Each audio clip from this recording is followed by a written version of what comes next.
get into it. So you guys excited? You guys excited? Here we go. It's finally upon us. KMST skill balancing, big skill balancing, huge skill balancing apparently, and odium. It's like copium, but it's odium. We have what looks like an area with a whole bunch of possible maps, but only a third or a quarter of the continent actually used. I wonder if that means that there's going to be extra stuff here, or it's just temporary. We'll see.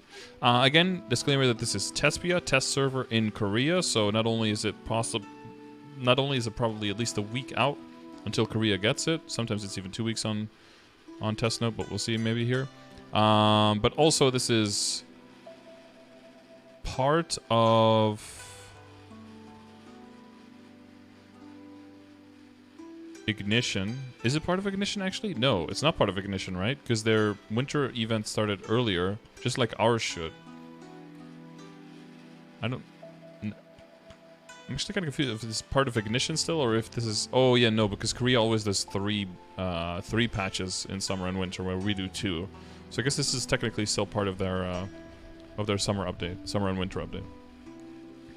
Okay, new world map with some new music that you can hear in the background. Pretty nice. And it is an area of level 275 and up. Big patch, long patch, notes about like 75% of its skill changes last night. And then your Google Chrome tab crashed and WordPress's autosave feature didn't work, so I lost all my work and went to sleep mad. Oh, poor fucking Max. Make sure you support him on Patreon. Orangemushroom.net. Support him for all these great patch notes that he's putting out with all of the translations from Korean and with all of the pictures for all the skills. Very good work. Often his patch notes are better and more elaborate actually than the official GMS ones.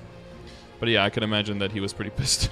I've had that before. My autism flares up very heavily when something like this happens. Having to redo it after I already did it is one of the hardest things for me personally to do, so I can only imagine. Jesus Christ. This is like a monstrous added. Yeah, so we saw that in the bottom. That's all in Korean still, but yeah, that's not really that game breaking or important anyway. On the bright side, Odium is very cool and the BGMs are bangers. True. I think this was Kangwonki going live and going over a lot of the stuff for nearly 2 hours, which good for him. He also did like a mukbang, I think. He was just like eating while watching a video of like BTS at MapleStory, whatever. Okay, so we have job skill balancing, we have Odium, Awakened Laboratory Odium, Monster Collection, Convenience improvements in the game, error fixes, and more Ignition stuff, solidifying what I was talking about before, that it is still part of the official summer update for them. So most likely our winter update, so we'll most likely see this in late January, most likely, of 2023. Alright.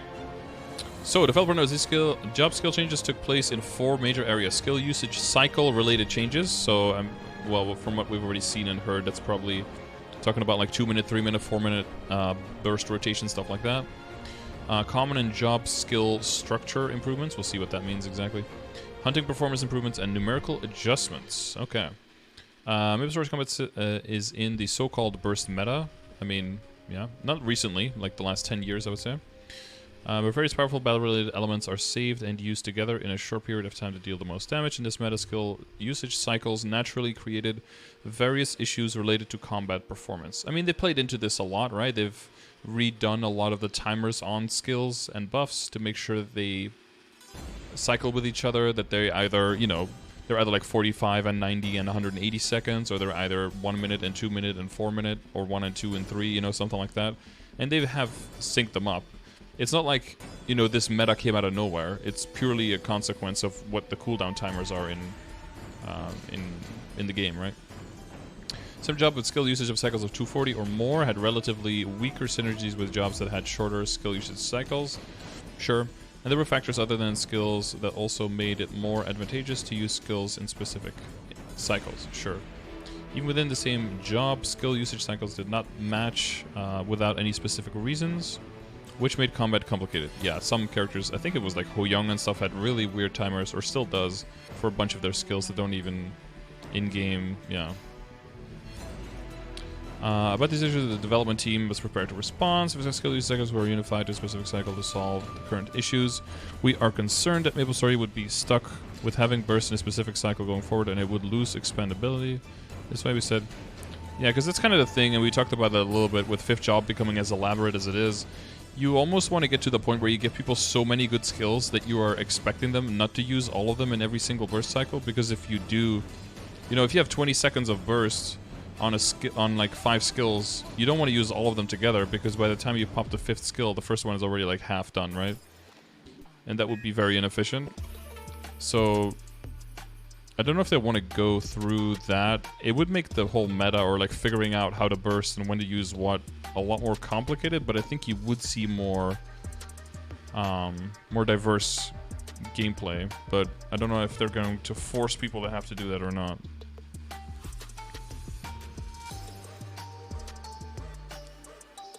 I don't know what game writings, I don't know what that means. I decided we would think about this a lot and gradually fix or change things related to skill usage cycles rather than changing it all at once. After sharing this direction, we've been thinking about it until now. We wanted to make changes related to the skill usage cycle. Complete and possibly providedly logical, but decided experience with the same issues now, but also provide a more fun combat experience for both solo and party play. Okay. Yeah, with that you have to think, because we heard a lot of stuff moving into 2 minutes. That doesn't mean that you need a very high level Urda Nova for the classes who don't have a self-bind. 3 minute I think is cooler for a lot of classes, even for solo, because then it's much easier to get your Urda Nova on a 3 minutes. Yeah, maybe Seftis, but yeah, that's what I'm doing. If it's boring to you, you're gonna be bored for the next 2 hours or however long this takes. After sharing this direction, we think, however, we expected that it would take quite a long time to think about what changes we would make, come up with a complete answer, then implement them into the game. And now we think that telling players to wait patiently for the current issues to be fixed without any concrete promises or timelines is different than the direction that we are moving MapleStory in recently. True. Therefore, although this is not a full set of changes and doesn't completely solve every issue, we thought it would be best to make these changes right now to give players a better experience than before, as long as they didn't make a big problem for the game's future. Sure. The following is a summary of the changes related to the skill usage cycle that we will... First, the core skills with cooldowns to 40 seconds or longer. We have reduced their cooldowns while maintaining the experience of using them as much as possible to prevent situations where they're limited in party play without jobs. Okay. For hyperskills, cooldown reduction effects did not apply to them, so there were situations where you had to wait to use other skills to match with hyper skills. Even if they weren't hyper skills, we think that skills that didn't match up with skill usage cycles without specific reasons was a factor in reducing enjoyment of battle in this current meta, so we have changed most hyper skills to apply cooldown reduction effects. Okay. So cooldown reduction hats will see increase in value there. We also changed the other skills cooldown if they did not match the cycles without specific reasons. Okay. Buff Hero, yeah. What's up, Grey, though? In addition to Goddess Blessing type skills, which are common skills used by all jobs, we have been changed into charge type skills so that they can be used based on various skill usage cycles. Into charge type skills. Okay, interesting to see what that means exactly. Bishop's Prey, so that's benediction, right? Angels of Libera skill usage structures have been changed so that they can synergize with jobs that use skill in cycles of shorter than 180 seconds. The detailed changes will be discussed in the Bishop section. Sure. Finally, we changed the Liberated Genesis weapon skill, Demiurge of Destruction, to a passive to remove the differences in effectiveness based on skill usage cycles, and to remove the situation where you had to intentionally stop attacking for it to synergize with other skills. Wait, that's the one that gives you extra final damage.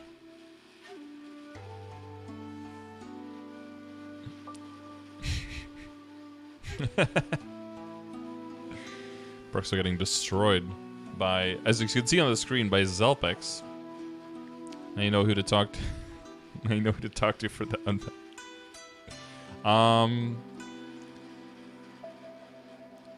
Wait, okay, they said we changed the Liberate Gems of Weapon skill to a passive? Wasn't it already a passive?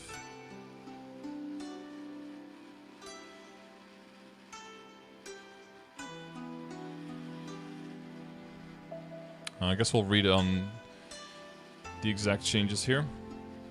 As before, we didn't think the changes will be being implemented this time will completely resolve every issue. However, we don't want to adjust more things all at once other than what we already mentioned, and it's true that we can... Yeah, if you change too many moving parts at the same time, you might end up with a situation where you don't have exactly what you want, but you don't know what is causing that. The more variables you move at the same time, the harder it can be to get to the bottom of the causes. Yeah. If things related to the skill usage cycle, we will only implement the above point first, and then make additional changes afterward by considering a more complete experience. Okay. Okay, that's fair. Also, due to these skill cycle-related changes, we expect that many jobs will have a big change in their combat performance without separate numerical changes. In this test world, some jobs have been numerically adjusted in consideration of these changes, but we require additional data information. We ask for your understanding that it's possible additional numerical adjustments will be made based on the skill usage cycle. Yeah, they always leave that open, right? Sure. Okay, and then common job skill structural improvements. Various structural improvements over here. Sure. Talk about 3 things. First change is the removal of the skill structure where the damage changed based on the number of enemies being attacked. The original intention of this structure was to change the utility of skills in hunting and boss battles. However, recent boss monsters often appear together with several other monsters, causing inconvenience where certain skills have different effectiveness in different bosses, so we have removed this logic entirely.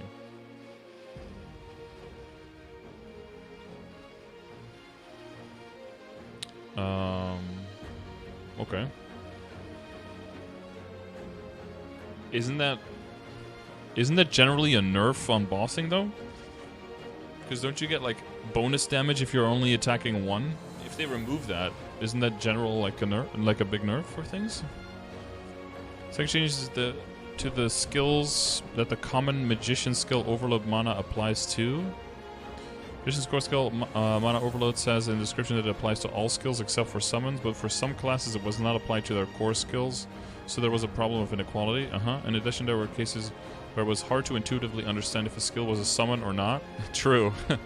Therefore, in this update, we reviewed all of the skills that Mana Overload did not apply to and changed most of them affected by it. Did you also specifically state if something is a buff on it? That would be cool. The third change is to install skills that cannot be installed on top of each other. Some existing install skills are set so that they can't be installed on top of each other without any specific reason, which interfered with party play between certain jobs. In this update, you change them so that they can be installed even if they're overlapping another one, as long as there's no separate interference. Okay, sure. We made jobs improvements by focusing on jobs other than Adventurous Cygnus, which have already received major structural improvements. Yeah, of course. Again, no major overhaul like we were hoping for resistance characters or for heroes, but in more general rebalance for all the classes, and not like an artificial, like this batch is getting more love than anything else. We've written detailed developer notes for each job to tell you about the changes, so please check them out. Okay, this is going to take a while. This is a lot of text. It's a lot more text than pictures usually, so strap in, you know. Third area was hunting performance improvements. MapleStory is a game where you have to hunt for long periods of time. Therefore, I think that hunting performance should not have excessive differences based on jobs, and hunting for a long time should be easier and more fun. During the first half of the year, we made various skill improvements, including those related to hunting performance. Yeah, with like the mobility, up jumping, that kind of stuff. And general mobbing improvements for sure. For this update, we have designated this as a separate topic and proceeded with more active improvements. Okay. First of all, various factors that improve hunting performance convenience for each job have been implemented. Detailed information, yeah. So we have also increased the utility of the common hunting skill Urda Shower. Okay, cool, because that is pretty shit right now.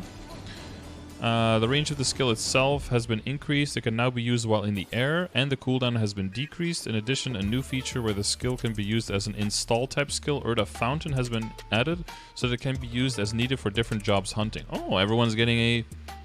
You get a normal Lucid Soul. You get a normal Lucid Soul. Everyone gets a normal Lucid Soul. Okay, cool. And then numerical adjustments. Last area is related to numerical adjustments.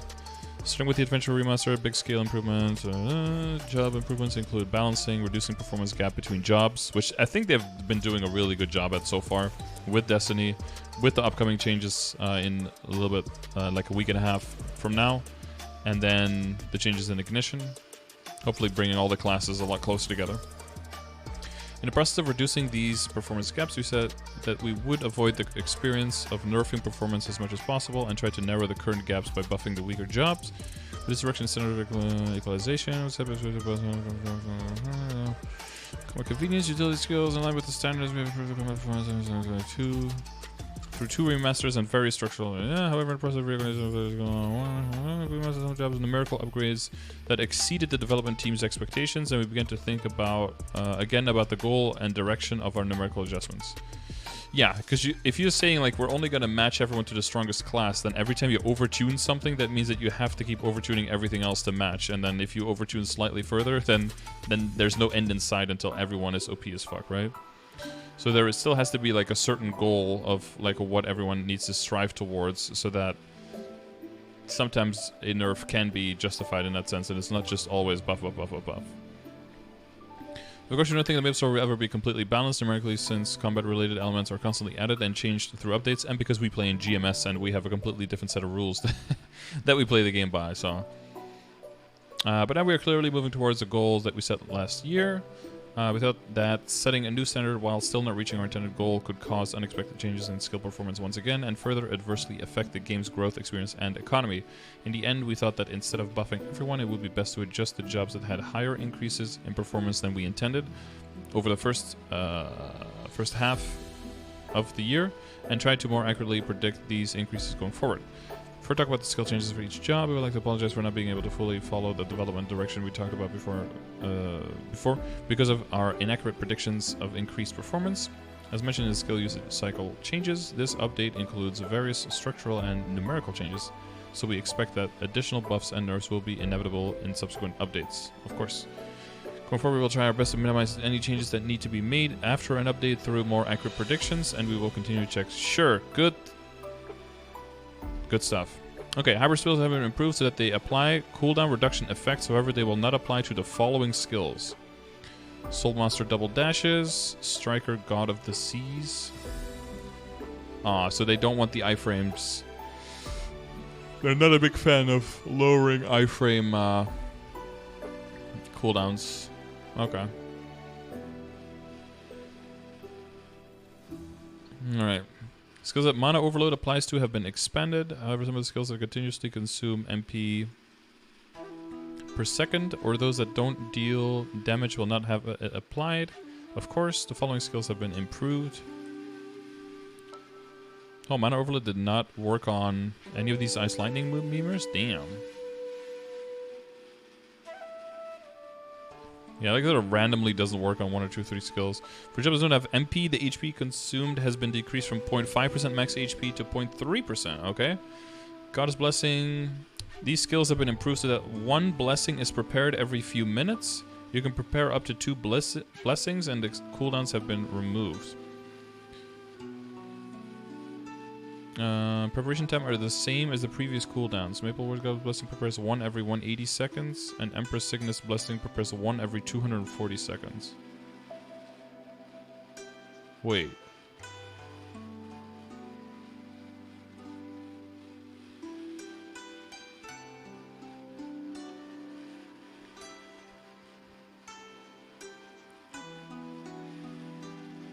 How is this functionally different from having a cooldown?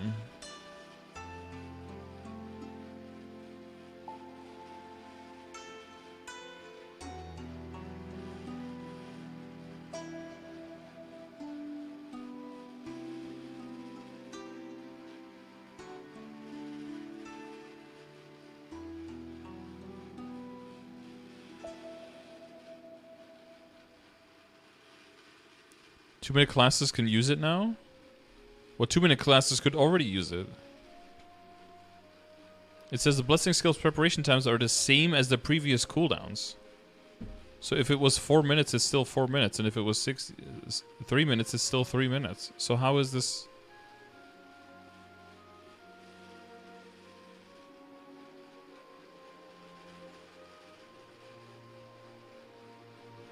You're gonna have to be like stay offline for minutes beforehand, but you'll be able to use it twice, like in a row, I guess. Or you can use it 3 times in a row, but then it'll be on cooldown again, right? So if the boss fight is like longer than 6 minutes, you'll still have to only be able to use it every 4 minutes. Okay, so you can use like 3 bursts in a row instead of 1 and then not and then yes again.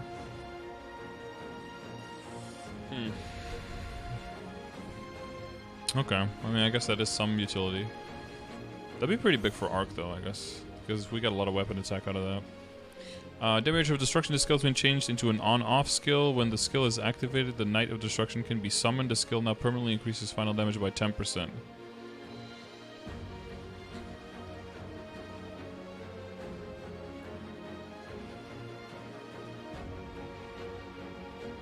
Okay, so instead of a 15% sometimes, it's just a permanent 10% final damage?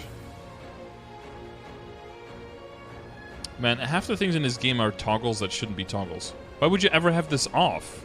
Oh no, I don't want 10% final damage. Ew, that's icky. I don't want to see the Knight of Destruction, I guess. You can just unequip your weapon. I mean, I kind of get this, but some toggles are just unnecessary.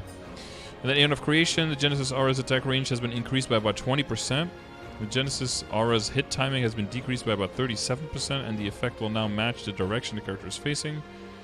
Fixed an issue where the effect was displayed awkwardly. Okay, sure. The limit on install skills that could not be installed overlapping other skills has been alleviated. Only the following skills cannot be installed in a spot overlapping another. Decent and Door and Fountain. Poolmaker Boxes. Mechanic Gates and Lara Expressions. Which, I don't... Does anyone use the where the river flows? Like, except for the first time you log out to your character just for the meme just to see it. Effect is an on-off option? Yeah, I guess so. Okay, the skills that deal different damage based on the number of enemies being attacked have been improved.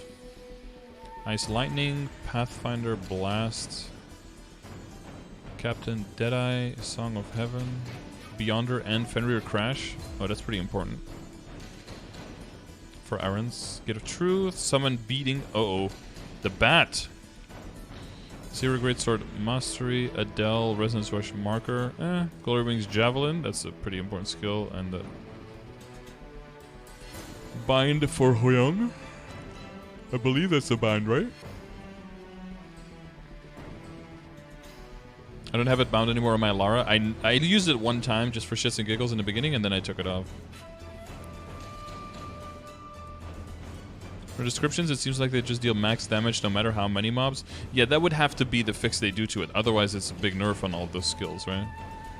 So that would make sense. Okay, Urda Shower is now different, okay? So that it can be used while in the air. The attack range has been increased by about 17%. Cooldown decreased from 45 seconds to 40 seconds. Fuck, I was hoping something like under 30 seconds, but... The cooldown reduction per enemy hit has been increased from 1 second to 2 seconds. Oh, okay, that's pretty big then. Okay, so instead of having the lowest possible cooldown at 30 seconds, now you can have the lowest possible... Because it can hit 15 targets, right? The lowest possible into 10 seconds if you hit full target. That's going to be way more useful to more people now. And also kind of close the gap between classes with a worse mobbing and better mobbing. Might have to use it on my DA now, damn. Action delay has been decreased by about 19% as well, okay. And you can use it in the air, plus you can install it like this, so you have your own summon. Use Urda Shower with a key down arrow to summon an Urda Fountain filled with pure Urda for 60 seconds. When you defeat 12 enemies, the collected Urda will explode, dealing 825 4 times and up to 10 enemies with a cooldown of 60 seconds. Urda Shower and Urda Fountain share a cooldown.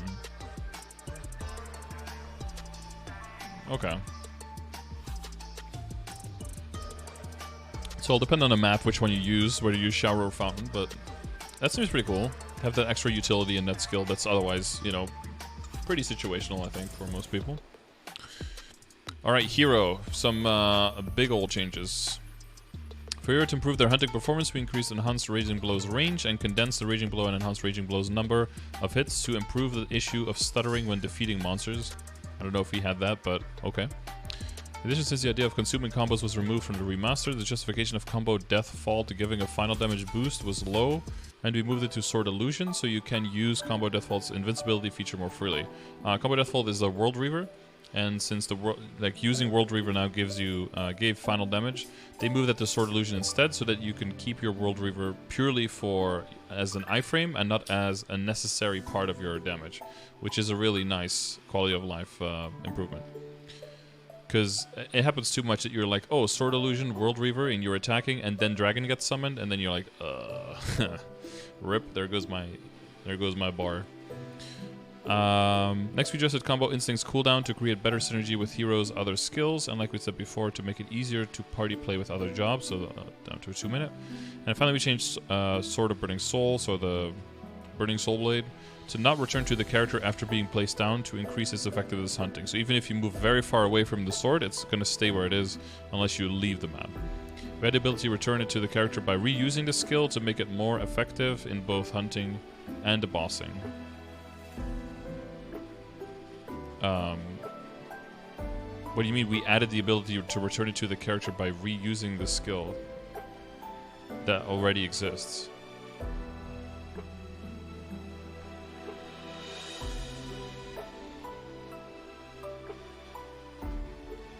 You can already press the skill again to return the sword to you.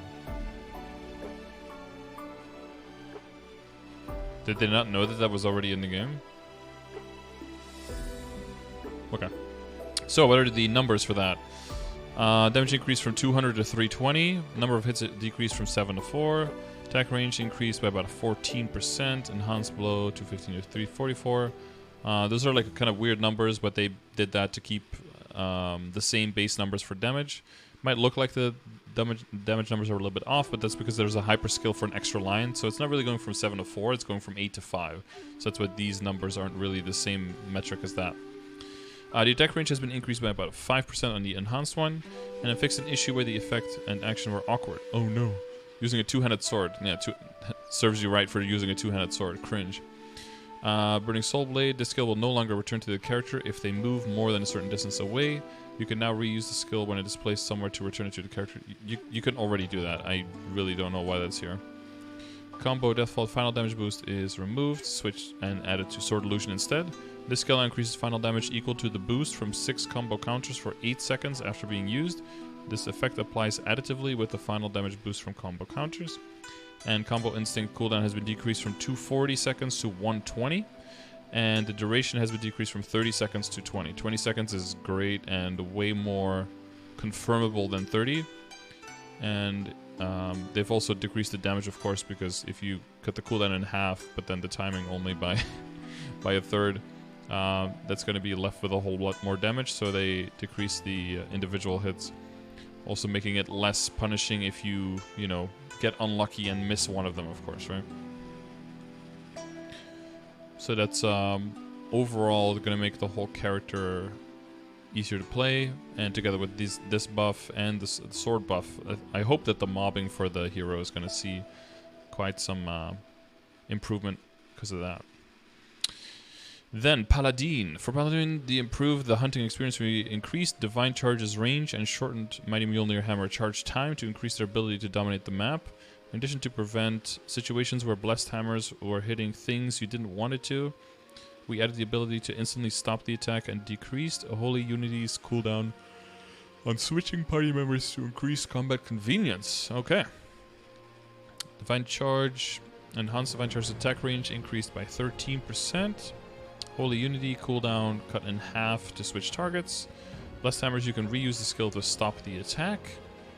And Mighty Mjolnir, the hammer preparation time has been decreased from 15 seconds to 12. And the max number of hammers you can hold has been increased from 2 to 3.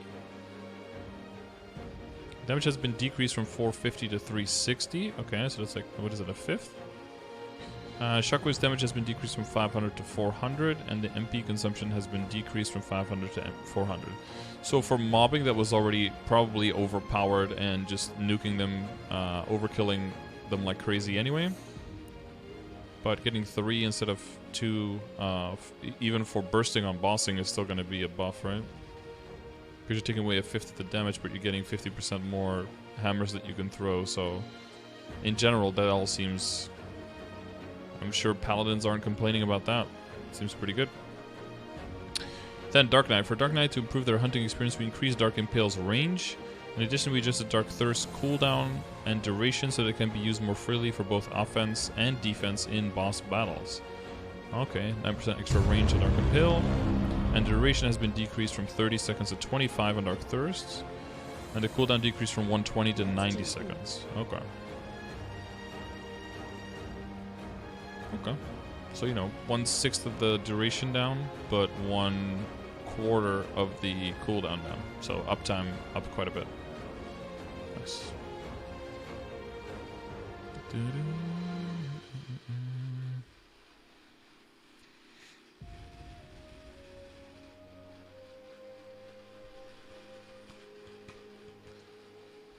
Minus 20 plus 50? Yeah, but plus 50 on the minus 20, right?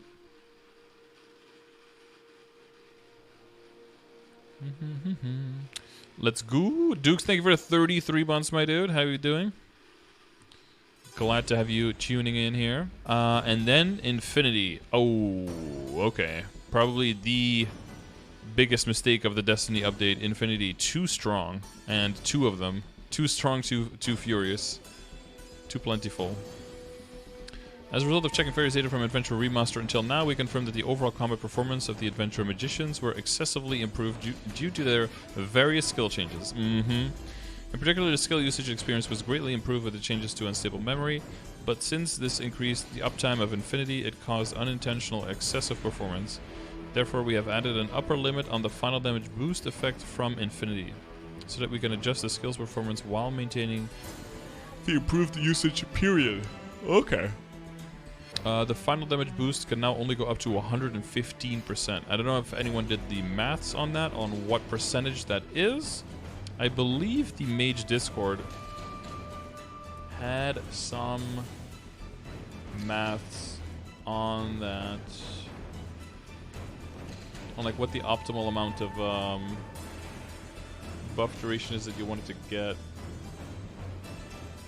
Oh, that was just for the percentage uptime, I think, actually, now that I think about it. So I don't know exactly how big of a nerf this is. I don't know those numbers by heart.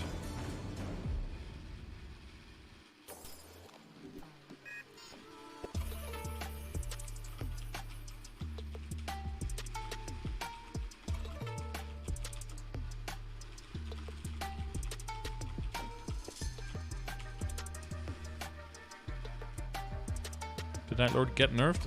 We didn't get to Nightlord yet, but we'll probably get there soon. You got done by 1 AM my time? Yeah, I've been trying to stop the stream a little bit more at a reasonable hour. Living Memory was an Infinity buff? Who would have thought? Yeah, who could have seen that coming, right, Kendall? Out of nowhere. The Big Explorer Mages calculated this to be about 10% nerf on Infinity itself. Okay. 10% of what Infinity is now? That's not too bad then. With like optimal buff duration setup, they could reach about 125. Oh, okay. Then I think it won't even impact most people who are playing at this point. I think this will mostly impact people who have like 38 inner ability and 40 in the Legion, right? Okay, that seems reasonable then. It doesn't seem like it's gonna be that huge. Yeah. Let's move full buff duration Legion perfect. Yeah, exactly. Okay. Okay, that seems fair then. Wait, so it's not even 10%. It's 10% off 125%. So it's only 8%, right? It's only 8% nerf then. That's not too bad at all. Okay. And in some cases, that's even going to be changed with the mana overload being around 8%, right? And working on some skills that it is not working on now. So for some skills, for the mages, the damage is even going to stay the same. So it's not even going to be a nerf. So that's pretty good. 10 out of plus 125%. Well, it's not really plus 125% because it's final damage. So it's like a 1.25 multiplier.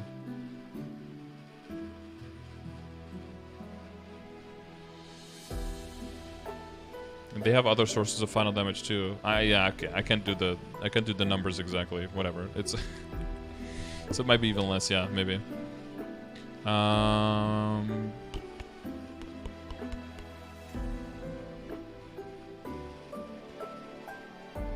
Adding 125 to the final damage is a 2.25 multiplier. Yes. So instead, it's only at times 215 multiplier. Oh yeah. Yeah, so it's even less than that, yeah. Okay. So that seems reasonable. Attack range has been moved upwards for explosion, okay. And poison region. I hadn't really had the pleasure of using that skill yet since the revamp, but let's see here. Poison area's creation range has been decreased by about 33%, okay. The poison area's range where it can be exploded has been decreased by 28%. All right. And the poison area's explosion damage has been increased from 192 to 205. Number of hits has been decreased from 5 to 4. Poison area explosino now deals 30% increased damage when attacking normal monsters. Fix an issue where sometimes the poison area was not created. Okay. So they wanted fewer monsters to be killed by it, but hit harder by it, and it being, I guess for both mobbing and bossing, not as powerful as a tool. Oh, I was going to read the developer notes first to see what they're doing. Otherwise, it's just repeating once you read the skills. Archmage Fire Poison's performance improved beyond our expectations in both boss battles, hunting after the remaster, and this increase was particularly high when compared to other adventure magicians that were also improved at the same time. True, because Infinity plus that. Plus ratio, and you're white. Therefore, we inevitably had to make changes to Infinity and other changes. First of all, Elemental Reset's final damage boost have been adjusted so that the overall combat performance is more similar to other jobs. And, first of all, and in addition, we confirmed that we need to make adjustments in hunting efficiency, so we changed Poison Chain, Poison Region, and Explosion. Finally, we changed Teleport Mastery and Meteor to not activate Special Cores for better control and improved Flame Haze, to fix the issue where it could not hit enemies that were very close to the character after the remaster. Oh, one of those like minimal damage away from the target kind of things. Okay, so Teleport Mastery skills improved so that it does not activate special cores. Elemental Reset final damage boost have been decreased from 50% to 40%. Ooh. And Meteor has been improved so it doesn't trigger. Yeah. Flame Haze improved the issue where the skill would not hit enemies that were too close to the character, so improved hitbox, scan, or hit scan, I guess. And then Poison Chain skill now has a limit on the number of poison crystals that can be created. When using this skill one time, up to 3 can exist. The poison crystal's duration has been decreased from 10 to 5 seconds, I assume. The number of explosion activations has been decreased from 22 to 17. And explosions that are activated when the skill ends and disappears are not included in this limit. The infection range has been decreased by about 6%. Okay. So I've seen that final fire poison is getting quite a hammer to the face. Quite a monkey wrench there. Interesting. But, you know, with the overperforming that they did in Korea, they probably set a poor pace for all the other characters to now have to match up to that, you know? So I think it's valiant to have a goal to not really be nerfing characters and just bring everyone up to the same level, but then if you overdo it, then you're never done, and the game can't keep up with how quickly you're going to be power creeping everyone, so... They're still going to be very strong, yeah, because they are really, really, really strong right now, so they're still going to be very strong. It's easy to look at this and be like, oh, my character's going to be shit now, but I highly, highly doubt that that's the case. Okay, Ice Lightning specifically. To improve hunting convenience, we increased Thundersphere's duration. Oh, even more? Cool. I do kind of feel that yeah, it's a little short now, especially when I was like climbing Dream Defender. Like climbing the tower in Dream Defender, it was kind of rough sometimes to have to reset it quite a bit. But it's around a minute. It's the same as the Urda Fountain, so I don't know. I don't think it was too bad, but we'll see. Since Ice Aura had low utility, we increased the Vortex's duration and removed the skill cast action. Okay, cool. I thought it was... I mean, I don't know about low utility. I use it quite a bit. I thought it was very useful to keep the free stacks up while you're bursting. Because Spirit has no more consistent performance, we removed the feature where the damage changed based on the number of enemies being attacked. Oh yeah, we already talked about that. We also changed Teleport Mastery and Blizzard not activate. Okay. However, for Archmage, we decided that the damage increase due to the changes in skill usage cycles will exceed our expected values, so some numbers will be slightly decreased. When we still expect that the overall combat performance will be improved, even after these reductions. For related content, we will continue to monitor our indicators even after patch. When they say the combat performance will be improved, they're talking, I think, specifically about mobbing, without trying to make the bossing too much better, right? Because I think they like what the bossing is at. So elemental reset, same nerf. Sphere. Oh, it was 50 seconds to 60. Okay, okay. I thought it was already 60. My bad. Okay, so they increased it to 60. Doesn't activate cores. Doesn't activate cores. Ice Aura cast action has been removed. The Vortex's duration has been increased from 15 to 30 seconds. Oh, doubling that. Okay, interesting. And Spirit of Snow featured damage being basically... Yeah, okay. Yeah, but it gets amplified by Mana Overload now, right? So it does gain final damage there. So, you know, a little bit of give and take there. I think overall Ice Lightning is probably still in a very good spot, yeah. Then Bishop. Oh my god. We decided to redo all the skills. Good luck reading. Bishop changes are the ability to choose the cooldown and duration of Prey and Angels of Balance, I think, right? So Benediction and Angel of Balance, these two skills are among the most effective party skills, therefore they guarantee that you can diversify party member composition. We decided that we needed to change these corresponding skills. Yeah, because they don't have Kanas over there, right? So basically they wanted to make sure that not every single party is going to feel like they need a bishop in it. In addition, we added the ability to see the party members' debuffs without skill effect, transparency to dispel, so they can more actively support them, and improved various skills like Holy Magic Shell and Fountain for Angels to increase convenience. Is Maple down? Not that I know of. Nope, doesn't look like it. Wait, can I do Threads of Fate here? Oh shit. You can never have too much wood. Nice. Good one. However, for Bishop, we decided that because of the new features of Benediction and Angel of Balance, the choices for skill operation have been expanded, and this will exceed our expected values, so some of the numbers will be slightly decreased. Okay. So same thing as what the Ice Lightning's had there, right?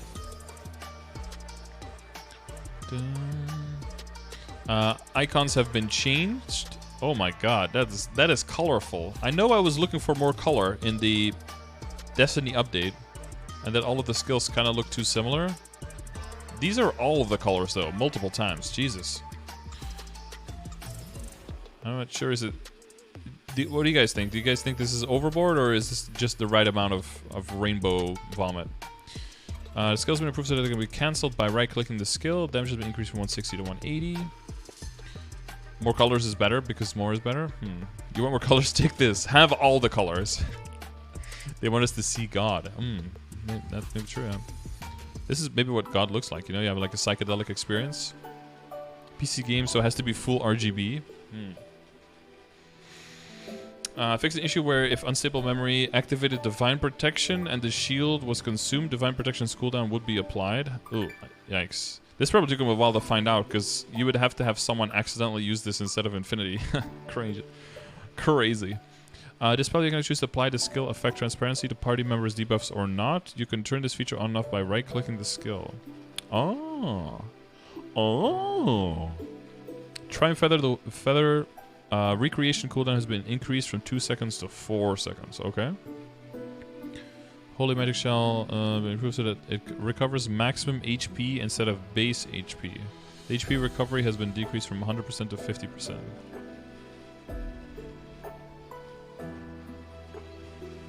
Oh, okay. Wait, it was recovering base HP? That was not very based.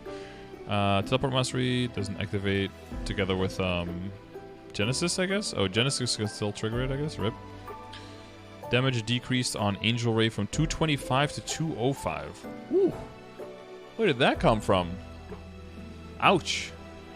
Ouch, bishop nerf. That's pretty big. It's 10%, pretty much 10% final damage on their main attack.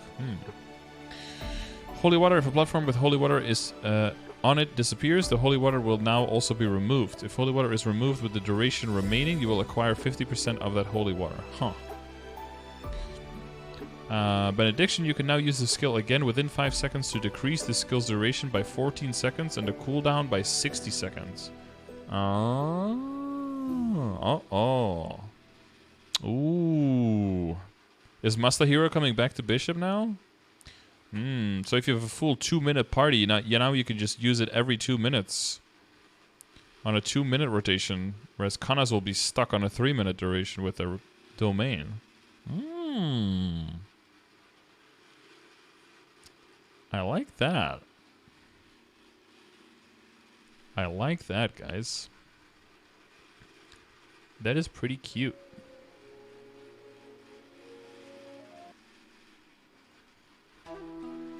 Bishop greater than Kana, woohoo. Angels of Balance, or Angel of Mercy, I don't know what they're called exactly. Think of balance, right? The duration has been increased from 30 seconds to 40. You can now use the skill again within 5 seconds to decrease the skill's duration by 8 seconds and the cooldown by 60 seconds. Okay. So you can choose to burst with your party on 2 minutes or just burst on 3 minutes, depending on your party composition. I see. Okay. So yeah, more utility, but you'll have to figure out with your party what we're going to do. You know, do we do 2 minute, do we do 3 minute? And if you're not sure, you can just do either one, right? Do 1 week do 2 minute, on other week do 3 minute, and kind of see if it is any significant difference in your BAs or if the boss fight is significantly faster, right? So that's pretty interesting. Okay, I like that. I like that change. And then Peacemaker skills have been improved so that the holy light hitting an enemy now activates Triumph Feather as well. That's probably why they also changed the recreation cooldown, because Peacemaker is used so often. Okay, on to the archers. Adventure archers need an overall improvement in terms of movement. Therefore, we have improved the performance of Bowmaster, Marksman, and Pathfinder's double jump. Please make sure that you've made the up jumps the same as everyone else as well, and not like 3 different up jumps in this game. Added the custom command feature so you can choose how you want to activate the up and down jumps. The distance moved has been increased on the double jump. A custom command has been added where you can activate the up jump by pressing the up arrow key with the jump key, and the down jump by pressing the down arrow key and the jump key. Oh my god, yes. Wait, so it actually did do that. You can use up arrow jump now, instead of having to double up tap arrow. Because that's been malfunctioning for me quite a bit on the Marksman. I don't know about you guys, but I think I heard some people in chat with archers saying the same thing. Is that sometimes it just doesn't seem to activate at all. Also for Bowmaster and Marksman's Quiver Bolt Flow, there was often a problem where if the skill's cooldown ended right when using the skill to move to the marked area, it would be unintentionally reinstalled at the location. So we've removed the cooldown. We also changed Extreme Archery to be passive. No more cooldown on Quiver Flow, Bolt Flow. Thank God.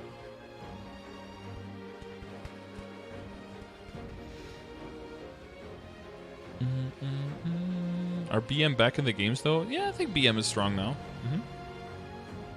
I like double tapping on my DS.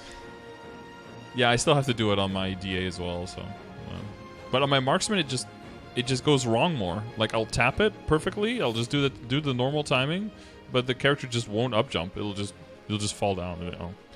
Extreme Archery Bow Exposure 3D skills have been changed into passive skills. Oh my god, thank you. Can we? I know we have started. We've started the movement, right, with like weapon boosters and stuff, moving all of them from active skills into passives, but we have to start doing that with toggles as well. There are a bunch of toggles in this game that have no business being toggles. This one, for example, this is like, oh, 20% critical damage and what is it, 20% attack or something on the Bowmaster that you have to toggle on every time. It's like, oh no, you lose a little bit of defense or you lose a little bit of avoidability. Nobody gives a shit, okay? This is like 100% of the time a benefit. Just make it a passive. You know, and same thing with like, yeah, like Blue Blood is a toggle. Why is it a toggle? Just make it a passive. Or the what's the Cannoneer skill again? Buckshot. That got moved from being an active buff to now being a toggle. Just make it a passive. There's no situation where you wouldn't want it on. You know.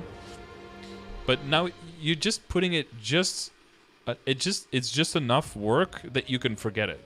but it's not nearly enough work to be prohibitive for doing it, you know? If the toggle means that you're that on-off, you're just weaker, bad, yeah, basically. All right, so Bowmaster specifically. For Bowmaster, improve the combat convenience by increasing arrow platters, or blasters, I guess, installation time, and improve the after-image shot where it was sometimes displayed awkwardly. Okay, that's not too much extra change, but... Duration increase from 30 seconds to 60. They seem to be going with the 60 seconds on all of the install summons, which is quite nice. At least that gets to stay up quite a bit. I like that. Fix an error where the effect was displayed awkwardly when the active effect activated. Okay. The active effect activated. Jesus. Tongue twister. Marksman. Ooh. My Marksman. What are we getting? For Marksman, we changed advanced sniping and piercings action delays to be the same as the regular thank you. To improve skill usage smoothness. Thank you, thank you. That was just visually a little bit awkward a lot of the time. To improve hunting performance, we decreased Bolt Swift's cooldown and action delay. Bolt Swift, that is, yeah, the new one. Attack range increased by 24%, decreased by 4%, and the cooldown decreased from 10 seconds to 7 seconds. Ooh. Marksman? OP? Question mark? Pause champ? Also for true sniping, we... what is that? Perfect shot? Yeah, perfect shot.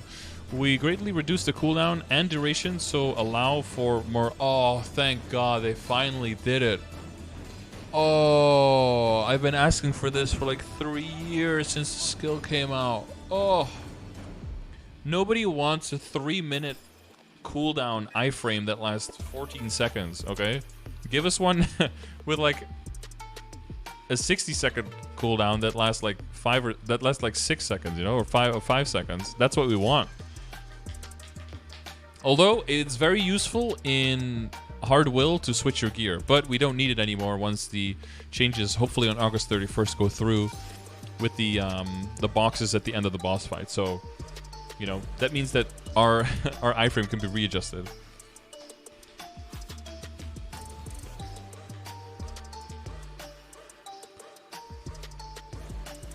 Wait, which emote do you want in the chat? A Shigers? I'm always just I'm careful saying that emote's a name, dude. It's kind of spooky saying it, okay?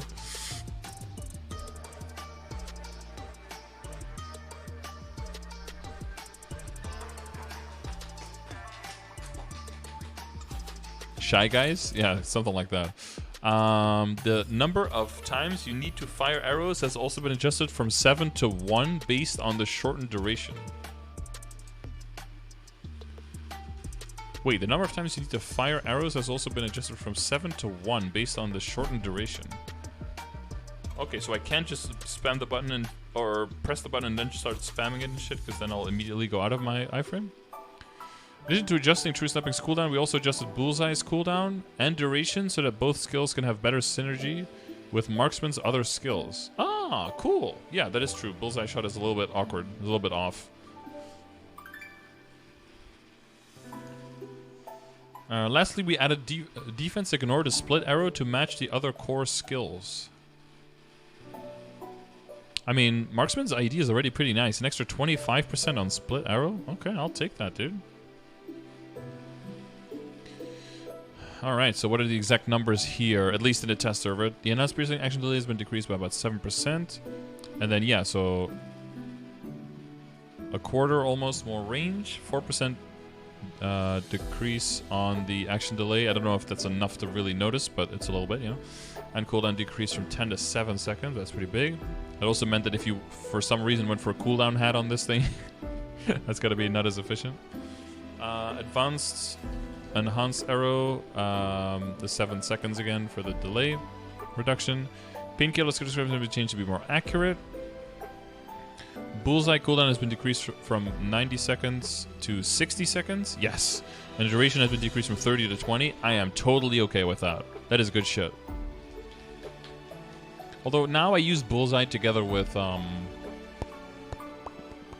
terms and conditions. But yeah, you basically use it every 2 minutes.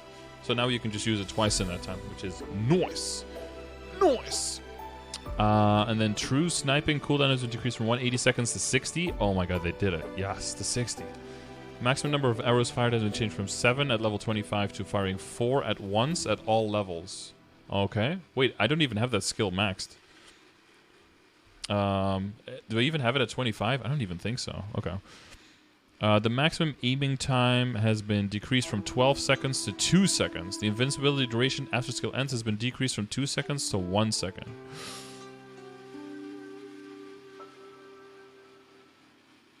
We actually have less iframe now, like in total. What the fuck? Instead of 14 seconds of iframe, now we have 9. You can use it every 60 seconds though, but damn, you have to be quite a bit more accurate. Only 3 seconds. That's gonna take some getting used to versus 14 seconds. Oh no, Cries and Nightlord. You have Darksight. Depending on the content, Darksight is better than iframe, okay? You ask endgame Nightlords if they would want to trade Darksight for a 60-second iframe with 2-second duration and then 1 second afterwards, and all of them will say no. All of them will say, hell no. 3 seconds every 60 seconds is still nice. That is nice, yeah. That is true, that is true. I thought it was going to be 4 seconds, though. Like 3 seconds here instead of 2, and then 1 afterwards. I think that makes more sense. 2 seconds? 2 seconds is a rounding error if you have bad ping, you know? So that's a bit spooky to me. You might, like, go into iframe and, like, and have, like, 1 actual second to fire and then not get any damage out of it, too. Great, Barthos. Thank you for the 5th month of a subbing. Welcome back. Thanks for the prime, bro. Appreciate it. We had 25 ID on split arrow, so that'd be pretty nice. Pathfinder. Oh my god, so many more changes. Remember, Pathfinder is already getting a lot of changes in the August 31st update as well that we are still waiting for on GMS, so that'll be interesting to see. Is that a video of the skill in action?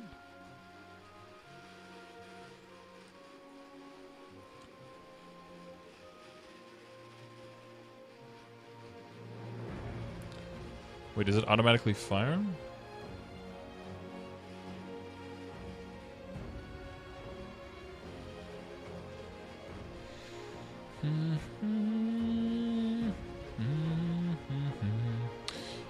For Pathfinder, we wanted to improve combat convenience by improving things related to the Ancient Curse debuff. First, we increased the debuff duration to 30 seconds to lower the stress of having to refresh it.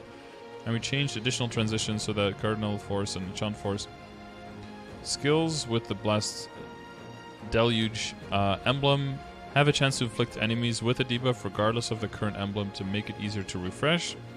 Next, improve hunting performance. That seems positive all so far.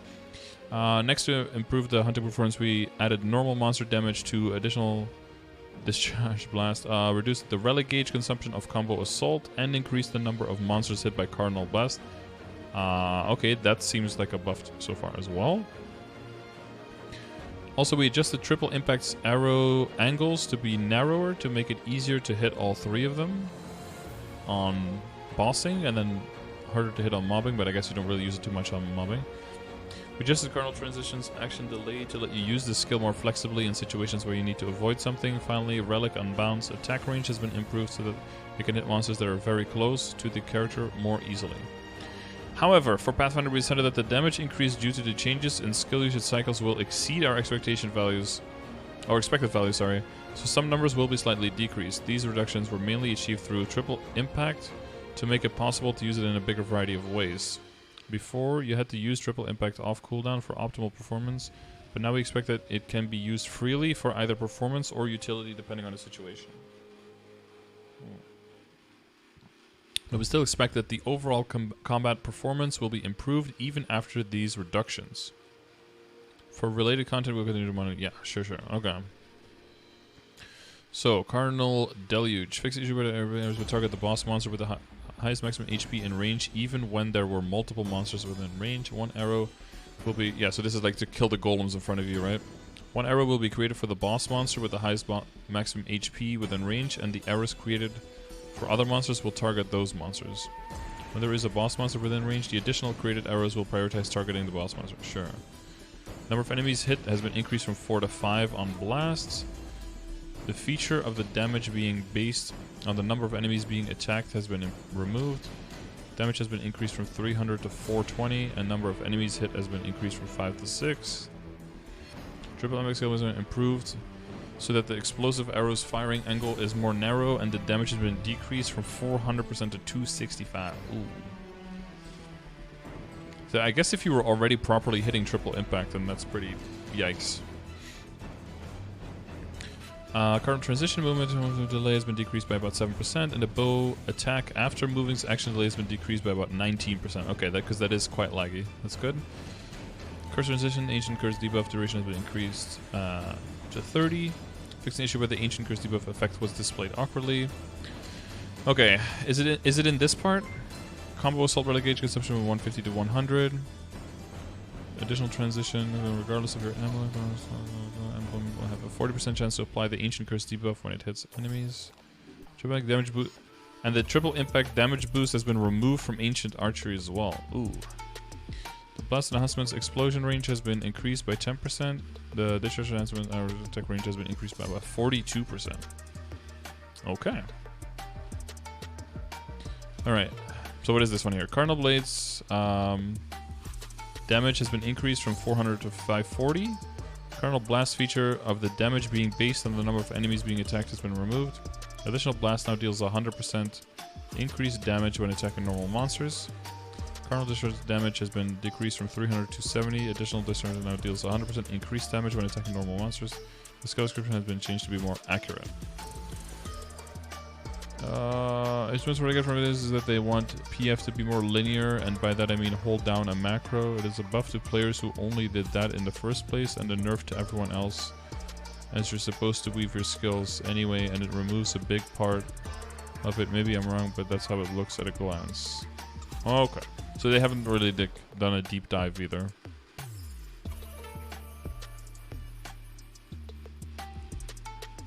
Well, it seems like they wanted to add utility to triple impact because it's also a knockdown skill, right? Knockdown resistance skill. They wanted to add the utility that you can use it more freely without that making it so that your damage will go up a lot with it. Yeah, but it might have kind of destroyed triple impact damage so that you're just holding down the macro instead, yeah. It's kind of what it looks like.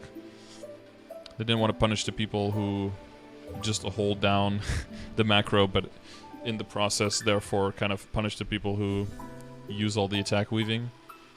Yeah, I can see that. Nightlord. Oh my god, thieves. Where are the Nightlords in the chat? For Nightlord, we added the ability for Shadow Rush to cancel their attacking skills to enhance battle feedback based on the level of control. In addition, the throwing star usage system has been rolled back to before the remaster so that you can choose which throwing stars you would like to use by placing them at the top, and we slightly increased 4 Seasons' lower attack range. Shower's skill improves so that it can be used during Nightlord's attacking skills. You can dash while attacking. Ooh. Spirit class skills have been improved to apply the attack of the throwing star that is at the top of the inventory. 4 Seasons. What is that one called again? Dark Star or something? No, something like that. The attack range has been increased by about 8%. And throw blasting skill has been improved so that the charms explode at a more accurate location. Okay. Okay. Alright, Shadower. For Shadower, linking Assassinate and Meso Explosion is the core mechanism, but Assassinate hit sound output method was changed after the Adventure Remaster, which made it hard to distinguish between the first and second hit sounds. In this update, we changed Assassinate's hit sound operation method to make it easier to distinguish the sounds. In addition, imagine playing MapleStory with sound. To make it easier to use Eviscerate with Assassinate, we have improved it so that you can link the skills together immediately after using Assassinate's first hit, and also alleviated an issue where Smokescreen could not be used smoothly after using certain skills. Wait, you can Eviscerate after Assassinate's first hit now, and not after the second? Ooh. Ooh, easy. Easy. Even more options. More options now. Okay. So mostly quality of life stuff. Okay. That's good. That's okay. I think they were doing fine, so that's probably fine. Not needing any big buffs, right? For Dual Blade, where did my music go? For Dual Blade, after the Adventure Remaster, Asura had a big difference between its effect size and its actual attack range. Oh, and you know how much I hate those things. So we've increased it to minimize this difference. So they increased the actual attack range. Oh my god, even bigger? Wasn't it already huge? Alright. In addition, we decided that their boss battle ability needed to be buffed, so we increased Blade Storm and Haunted Edge's damage. The fuck? Okay. Tornado Spin improved an issue where this skill could not be used continuously for a certain period of time after being used. Attack range has been increased by about 87% on Asura. Wow, alright. Well, if you weren't destroying the entire map just yet, or if you weren't like nuking Hard Damien out of orbit while he was in the air just yet, you can do that now. Blade Storm damage has been increased from 865 to 895. Okay, that's substantial. That's well, substantial. It's like that's more than 3% final damage on that. And then Haunted Edge Rakshasa's damage has been increased from 610 to 810. That's more like 30%. That is pretty nice. Okay. Moving on to a Viper, also known as the Buccaneer. For Buccaneer to improve their survivability, we have reorganized defense form. It has been changed into a skill that decreases damage taken for a certain period of time after a Sea Serpent skill hits an enemy. This will improve their ability to maintain their DPS. We have also increased, or the DPM, I guess. We have also increased Fist and Rage's attack range to improve its usability and improved Serpent Spirit to be able to be registered as a pet auto buff. Oh. Oh, real voice. Okay. However, with the remaster, we confirmed that we set some of the skills' number of enemies hit too high. So we inevitably had to lower the number of those skills. Ooh. Ooh. Which one though? Which one? I don't see the spinny, squiggly serpent around you guys. Ooh. You play only in GMS? Yes. Alright, Sea Serpent Burst. The number of enemies hit has been decreased from 8 to 6. Serpent Assault number of enemies have been decreased from 15 to 12. Fist and Rage attack range has been increased by about 47%. Alright. Hook Bomber number of enemies hit has been decreased from 10 to 7. Sea Serpent Burst 2, the number of enemies hit has been decreased from 10 to 8. Defense form this skill is, I mean, these are still pretty big numbers, but yeah. Fist, great guys, nice. Defense form this skill has been changed to a chance to activating for 3 seconds when a Sea Serpent skill hits an enemy. There is now a cooldown of 4 seconds. Okay.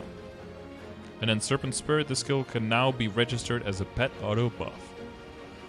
Nice. Okay. Yeah, I wonder how much. I mean, attack range increase on Fist and Range is earlier is nice. I wonder how much the nerfing on the amount of monsters that get hit is really going to hit. Like for bossing, obviously it's not going to do anything, but for mobbing at night.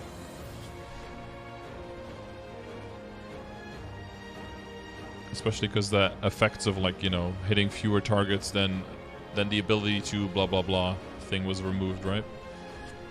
Although they don't mention that here specifically, so I'm going to assume that it has no effect on Buccaneer, and it just had a major deja vu. Like, I already said all of this, like, years ago on something.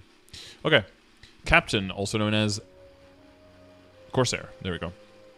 For Corsair, we improved the ability to use their invincibility effect freely by changing it to have the same duration regardless of whether or not Deadeye was aimed at an enemy. We have also changed the effect displayed order so that the aiming effect is not covered up by Sign of Bombard. Yeah, because there's a lot of effects going on in that class now.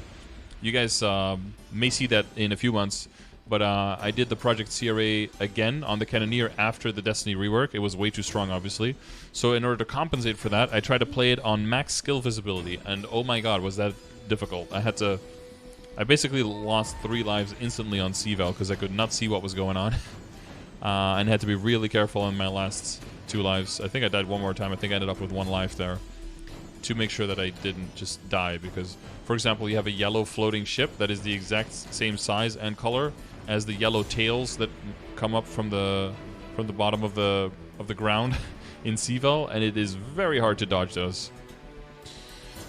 So what they did is the skill didn't improve to apply to the attack of the bullet that is at the top of the inventory, a general change.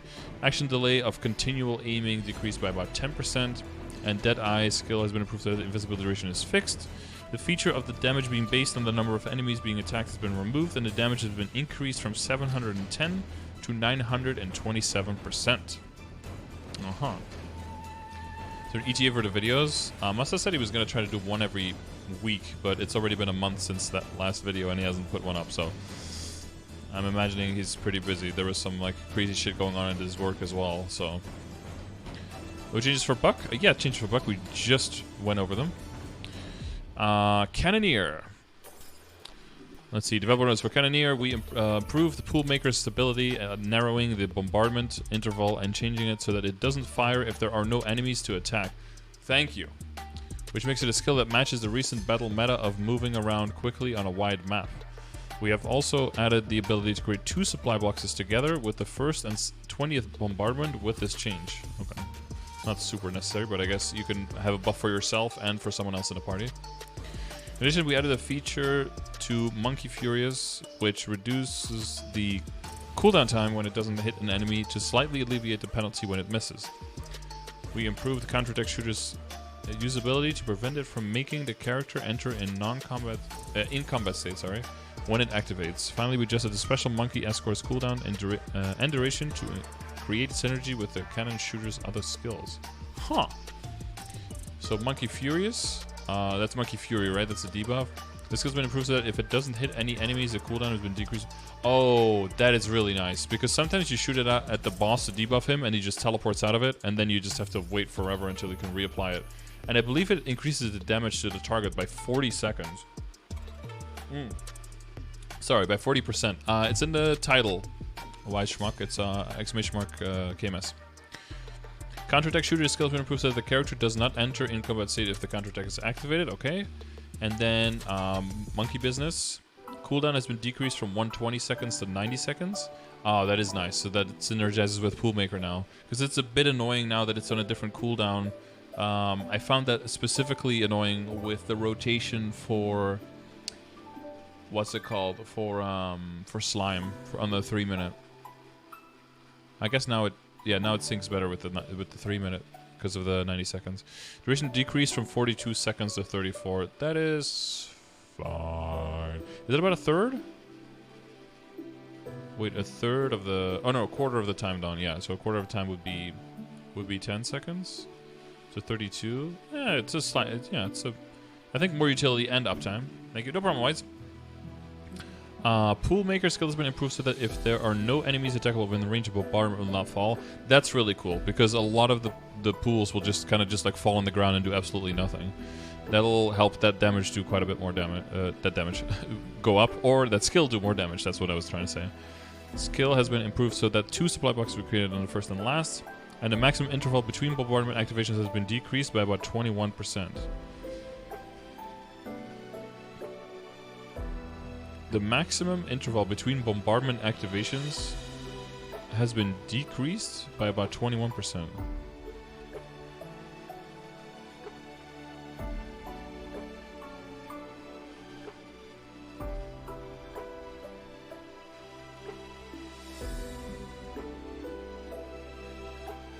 Wait. Right now the bombardment falls pretty fast. Now they changed it that it'll fall even faster. But it won't fall if there are no monsters in range. But what does it say the maximum interval? There's just a set interval between attacks now.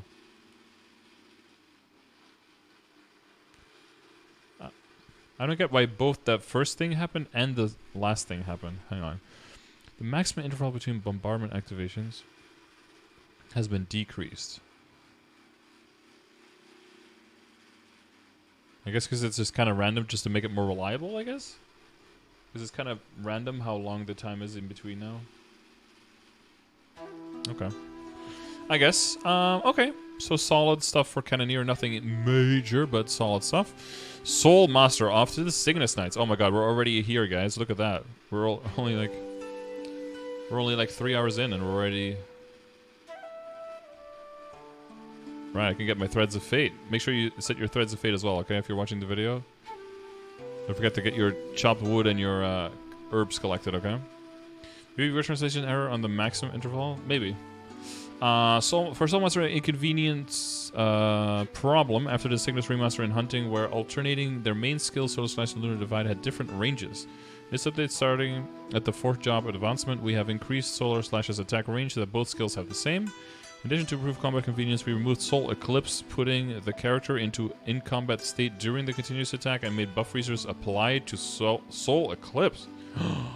Nice. Bigger range. Skills improved so that the Rune of Transcendence applies to it. Rune of Transcendence applies to Cosmic Force. What is the Rune of Transcendence? Is that Rune of Skill? Is R getting nerfed? I believe we're switching from 4 minute to 2 minute, which just gives us more utility on, well, to some degree. I believe, depending on how you look at it, I think it's like your individual, like our BAs are gonna go down, but our overall damage over time in a longer boss fight should be going up, is what I'm guessing. But we haven't gotten to that class yet. Okay, shh, no spoilers. Flame Wizard, also known as a Blaze Wizard, blazing it up. We change the flame discharge, I hate that word, to acquire flames even by defeating boss monsters so that they can stack flames the same as how they did it before the remaster in certain bosses and content. In addition, Fox's Mischief stacks will now be displayed on top of monsters' heads, and Blazing Extinction will only put the characters in combat state when it is cast to improve convenience. Okay. So it'll say how many stacks you have left. It won't put in combat, and has been improved to acquire flames even by defeating boss monsters. That seems like that's just basically just quality of life stuff. I don't think any of these stuff are like major, but it's just to kind of round out the changes that they wanted to achieve in the Cygnus revamp that they didn't quite get to.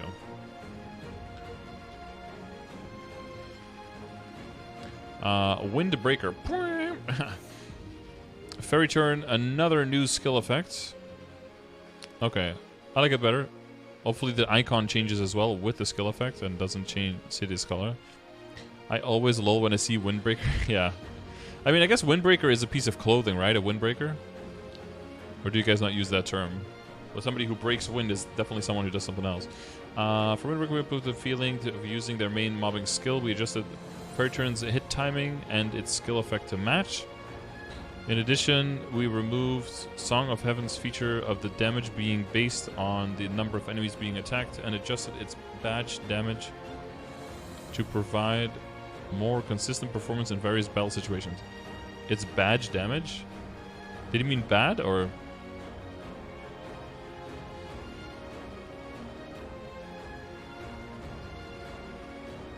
Like badge, like in Madge? And like in Sag?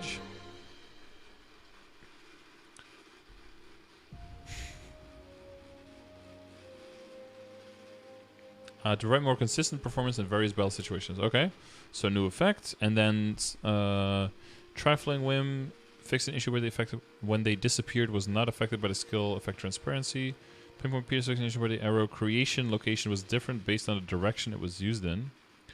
And Song of Heaven, the feature the damage has been increased from 345 to 390%. Huh. I think the person spent too much time in Twitch while typing this up. Maybe, yeah. He means Wind Archer? Yeah, so maybe he was a little bit, yeah. I think he just meant bad and then wrote it to badge. Okay, every single skill for Nightwalker is changing. Jesus Christ. Like where we added Shadow Momentum in the Cygnus remaster to alleviate the fatigue of having to cancel skills, but also caused stress of having to maintain the stacks. In this update, to lower the stress, we have increased Shadow Momentum's duration and also improved the minion to maintain maximum stacks while it is active. In addition to improved control convenience, we've expanded rapid evasions, cancel feature to all of the Nightwalker skills, and improved rapid throw to automatically activate Dark Sight when used. Oh, you can do rapid evasion cancel feature on all of the skills now. Ooh.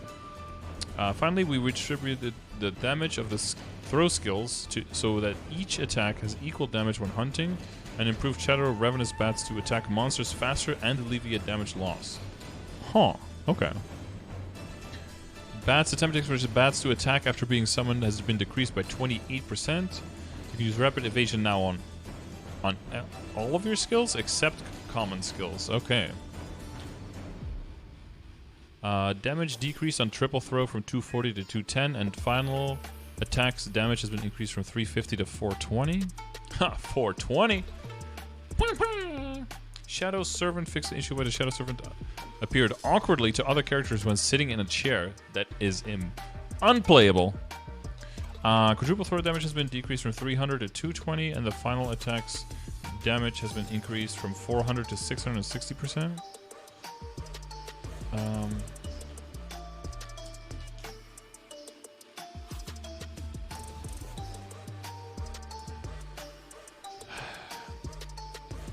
Trying to see what the fuck this is supposed to do. I don't know enough about Nightwalker to be able to immediately tell, like, oh, that's going to do this. Duration for Shadow Momentum increased from 20 seconds to 30. The time it takes for the enhanced Shadow Bats to attack after being summoned has been decreased by 28% on Bat Communion 2. Spirit Throwing, yeah, highest star, of course. Damage decreased on Quintuple Throw from 340 to 230, and the final text damage has been increased from 475 to 920. The time it takes... But the final attack's damage, what does that mean? Is that kind of like the bat that flies out? The time it takes for the Ravenous Bats to attack after being summoned has been decreased by 28%. Yeah, for all of the skills. You will now maintain Shadow Momentum's maximum inertia while the skill is active in Dominion. When it ends, Shadow Momentum will be set to its maximum duration. And Rapid Throw skill will now apply 4 seconds of Dark Sight when used. Okay, it's not quite an iframe, but I guess it's a little better. Okay. Last bat will kill mobs now.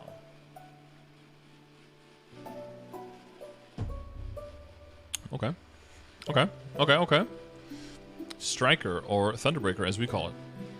Thunderbreaker to improve hunting performance. We made overall adjustments including the range, performance, and action delays of major skills like Sea Wave, Thunderbolt, Lightning God, Spear Strike, and Shark Torpedo. Also have decreased the Typhoon's action delay when linked to make it smoother to link with other skills. In addition, we have adjusted Lightning Cascade's cooldown to create synergy with Thunderbreaker other skills. Okay.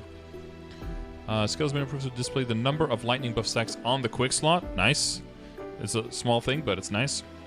Sea Wave distance limit has been increased from 1,800 to 2,700. Good shit. The limited number of enemies hit has been increased from 20 to 24. And the attack range has been increased by about 40%. The attack interval has been decreased by 50%. Okay, so that's a lot of numbers that all give way more utility to the Sea Wave skill. That's cool. You know, we do need one thing extra in this game with Sea Wave. This is a quality of life thing we do need, and I don't think it's in this patch.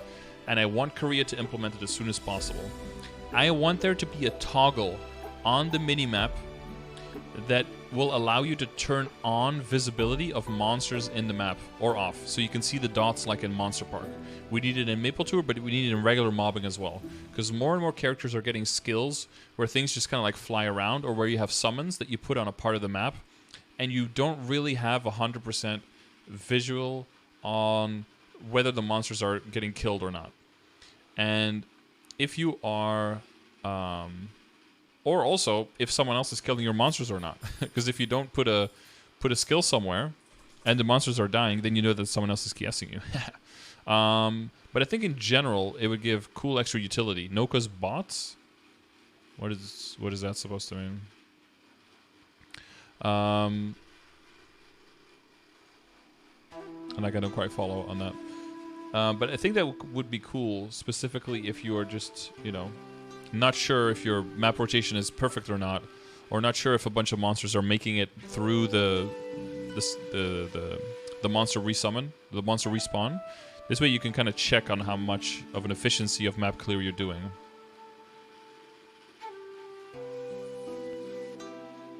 Okay, attack range of Thunderbolt increased by 23%. Oh, and Thunderbolt is already a pretty important skill, so that's nice. Typhoon delay when linked has been decreased by another 7%. Lightning Cascade duration has been increased from 42 seconds to 49, and cooldown increased from 108 to 120. Yeah, 108 is such a weird number anyway. synchronize it with the other stuff and give it a longer duration. Agreed.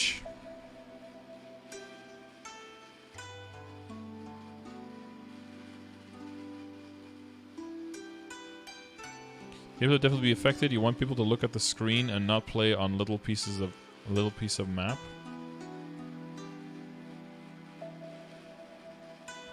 And impedes because you seek and destroy. Yeah, but with the same logic, at least Maple Tour should have it as well, right? I just think it would be cool to have the option to toggle it on or off if you want to, you know? I think a lot of people won't have it on, but some people who want to min-max will have it on. Or at least will have it on until they feel like they have good map coverage and then turn it off, because it might be annoying to see. Shark Torpedo action delay has been decreased by about 14%, and action delay when linked has been decreased by about 8%. And then Lightning God Spear Strike, the attack range has been increased by about 31%, and action delay has been decreased by 33%. Action delay when linked has been decreased by 33%. Okay. Even faster linking. I think the main thing is probably going to be the Thunderbolt attack range increased by 23%, and the fact that Sea Wave is getting buffed on every single aspect of its... Well, except for its damage, I guess, is getting... buffed at almost every single way.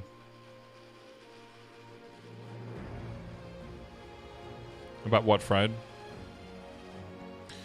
Okay, Mihail. Oh, lots of changes for Mihail. For Mihail, we have improved it so that you can use Blink during... I guess what it is, Shield of... Whatever, I don't... Fucking Mihail skills, I don't know. To move to a random spot on the map for increased convenience. You can use Blink while on the ground during this skill. Okay. Message was meant for Fel. Okay. And then Aaron. Oh my god. New Final Blow skill effect. Where are my Aarons at? The actual bear from the icon is visible. Look at it. And it's got the scar over his eye. Full Harry Potter style. The Lion, the Witch, the wardrobe, everything. For Aaron to relieve the stress of managing the combo system and to enter Adrenaline Boost more stably, we have increased the amount of combo charge when Install Maha is used, and we decreased Adrenaline Generator's cooldown to enhance the synergy with Aaron's other skills. Next, to reduce the hunting fatigue caused by having to link the main attacking skills, we have changed Beyonder so that it can be used without being linked to Final Blow. However, we have added a feature where it deals increased damage when linking it so that the combat experience in boss battles can be maintained. Oh. In addition, we have improved combat convenience by changing combat steps, action delay, and distance, move, and Final Blow, and Beyonder's attack range. Huh. Alright, this is looking like some Aaron buffs going on. Okay, what is this? Combat step action delay has been decreased by about 10%, and distance move has been increased by 16%. Okay. So that's the small zoomies and the big zoomies, most likely, you know?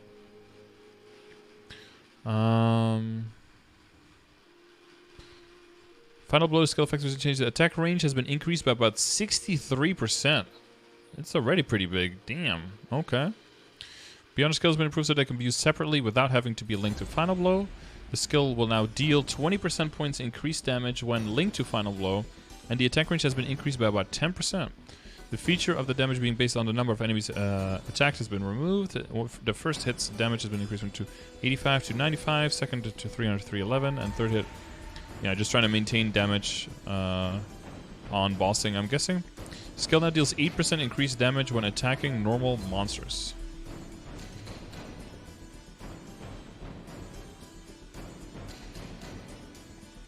Okay.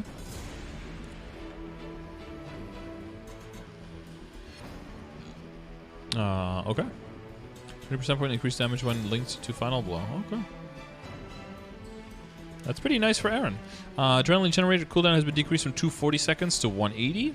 Install Maha charge combo increased from 80 to 160. And Fenrir's feature of the damage being based on the number of enemies hit has been removed, and the base damage has therefore been increased from 625 to 710. Huh. Alright. Well, I think Arthritis recently came back playing some MapleStory, right? So I bet she's feeling pretty good about these upcoming changes. Let's see if they go through in any kind of form to the real KMS server. But this is looking decently nice. As far as I can tell, you know, Iron gameplay, and not an expert, of course. For everyone, we added the auto-use mode to Magic Debris to make it easier to use in both hunting and boss battles. Thank God, dude. Magic Debris auto-use after 16 years of being useless. No, I'm just kidding. Kind of. Maybe. Not as much. In addition, we did some work on increasing... Honestly, I didn't know why Magic Debris wasn't just removed. I mean, this is like 3% of your final damage, I guess, but... additionally, we did some work on increasing combat convenience by reducing the amount of things that needed to be continuously managed. Okay. We removed Dragon Fury's MP ratio condition. Fury's MP ratio condition so that your magic attack is always increased. And we changed... Yeah, it was like 40% magic attack though, right? We changed Dark Fog's passive effect of increasing magic debris damage to be applied at all times instead of only when it is on cooldown. Okay, so you don't have to throw Dark Fog anymore in there for that. Okay. Also, we changed Dragon Master to consume MP only when cast to improve the issue where the MP consumption was excessive during overload mana. True, okay. So, auto magic debris. Probably by right-clicking or something? Or is it automatic? Breath of Earth. The feature of the damage being split equally on the number of enemies being attacked has been removed. This skill has been improved so that it always applies regardless of the MP. Okay, and Dragon Monster. Skill has been improved so that it consumes MP only when cast. And Spiral of Mana skill has been improved so that it does not disappear even when climbing on ladders and ropes. Wait, was that a thing? Oh. Another reason why you should never climb on ladders and ropes. Always up jump past things and teleport. Are these on Ignition or after? So what happened for us in Destiny is that Korea likes to do 3 patches on winter and summer. So they would have like a part 1, part 2, part 3. In GMS, usually we have 2 parts. And what Korea did in Destiny was that they had, the big, the new classes, blah, blah, blah, coming out. That was part of their, was it part of their part 2? And then part 3 was balance changes. And we just got the new classes and the balance changes, all of that in part 1. And then whatever was left of part 3, basically, in Korea, that was our part 2 for the update. So if we follow that same pattern now, all of these skill changes will most likely go in effect immediately once Ignition goes live, which will most likely be somewhere in the second half of December of 2022. So yeah, if Hyperburn comes out, these changes will most likely be immediately in effect, yeah. Alright, next we have Luminous. That is the official name now. I will not listen to anyone else who refers to it otherwise. Luminous. For Luminous, we worked on reducing the overall stress of combat maintenance. First, to make it easier to control equilibrium with changes so the gauge stops instead of immediately entering... The gauge stops instead of immediately entering equilibrium, and you can choose to activate it by hitting an enemy with an equilibrium skill. Oh! In addition, we removed the logic of Baptism of Light and Darkness, where you would acquire ritual swords when an absolute kill with Ender hit an enemy, and the cooldown would be reset when you had 12 swords to fix an issue when I acquire swords. Cooldown was over. Want to remove the inconvenience and stress of having to keep track of multiple stacks. Okay. Instead, Baptism of Light and Darkness cooldown will now be decreased whenever Ender hits an enemy in equilibrium mode, so that we can maintain the experience of using Baptism faster by using Ender. Alright. Also, we had lowered the maintenance difficulty. Nice. Of Dark Crescendo. A stacking buff skill by adjusting the maximum number of stacks, duration, and damage per stack. Next, to improve hunting, we changed the main hunting skill, reflection, logic overall, and adjusted the action delay to make it spread between monsters more easily. Yeah, because that's a huge problem. Reflection not spreading. We changed Morning Starfall so that it can move in the air, and adjusted its overall performance so that it can be used as a secondary hunting skill, and at all. In addition, we made various improvements for combat convenience, like changing Bless of Darkness into a passive skill and making a life title recover both HP and MP. Alright, so what do? Equilibrium has been improved so that instead of equilibrium being instant activated, yeah, so you can... So it'll activate when you use an equilibrium skill, and it's maxed out. Okay, that is kind of cool, so that gives you a little bit of time to move around. Blessing of Darkness skill has been changed into a passive skill that increases magic attack by 30 and decreases damage taken by 50%. Oh, that's the one that they changed to stacks before, yeah. Shine Redemption, action delay has been decreased by 32%. That's the healing skill. Scythe, action delay has been decreased by 17. Attack range increased by 83%. Okay. Life title skills now be changed to self-recovery. Recover 2% max HP MP every few seconds. Life action delay has been decreased by 10%. The attack method has been improved. The attack will now spread in the same range above and below the center point of the monster being hit. You change how the bind is. The iframe? Yeah, same with Ice Lightning. Yeah, that's probably something to move away. I think they know about that though, but I'm not sure if they are clear on how they want to move it, you know? Morning Starfall, the skill effect concept and attack method have been changed. The Star of Destruction skill will now move forward a certain range regardless of platforms and continuously attacking enemies. I will say though, based on everything we've read so far, it does feel like even though they don't want to specifically call it like a big rework for certain classes, it seems that they're mainly doing, you know, just tweaks based on what the explorers, where they want it to be, and tweaks on the additional tweaks on the Cygnus Knights, because it's still part of Ignition, but that they were definitely also looking specifically towards the heroes on what to do with them. I wonder if we'll see specifically a lot of hero stuff here, including like more actual skill changes, like a completely new skill or like an existing skill, but it works completely differently, which is the same as the new skill. And if the resistance characters are going to get the same level of care.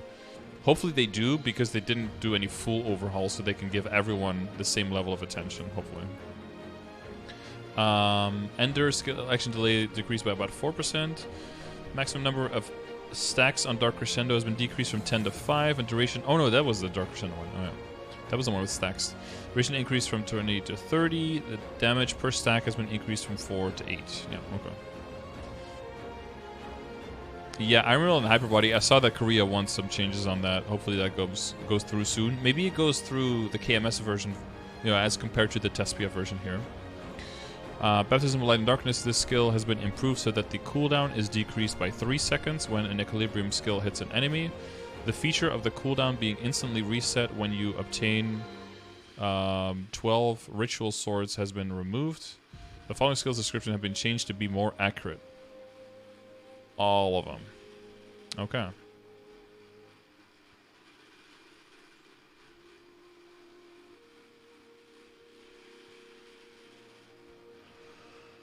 Okay. Okay.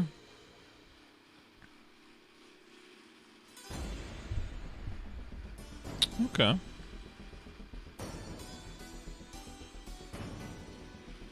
Right, how many explorers do we have? Phantom and...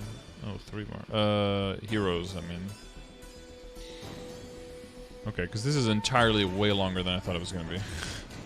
We're already like an hour and a half in. We're not even close to halfway. Mercedes. They wanted a variety of hunting-related improvements. They greatly reduced the height limit of Leap Tornado. You are not high enough for this skill. You are not high enough for this skill. Okay. To obtain experience of linking it with Gust Dive, we kept the height restriction only when using it with that skill. After the skill, we will monitor it thoroughly to see if it contributes to improving hunting performance as intended and doesn't cause unintended inconvenience. In addition, we have adjusted the range and action delays of several major skills, including a Leap Tornado, Legendary Spear, Wrath of Enlil, Unicorn Spike, and a Gust Dive. In addition, we have added an attack speed boost to Ignis Roar's stacking effect to enhance linking feedback. Removed Elvish Blessings cooldown and let it be registered as a pet auto buff. Okay, that makes sense. And turned Elemental Knights into a toggle to provide various combat convenience improvements. Oh, okay. Alright, let's see. So the height limit requirement has been alleviated. The height limit requirement when linked with Gust Dive will be maintained. The attack range has been increased by about 31%. Strike dual shot arrows will now pierce through enemies. Okay. Skill has been improved so that it can be used while in the air. The attack range has been increased by about 30%. Debuff duration increased from 30 to 60 seconds. Action delay has been decreased by about 37% and fixed an issue where the effect was displayed awkwardly. Ooh. A lot of Unicorn Spike changes. Alright.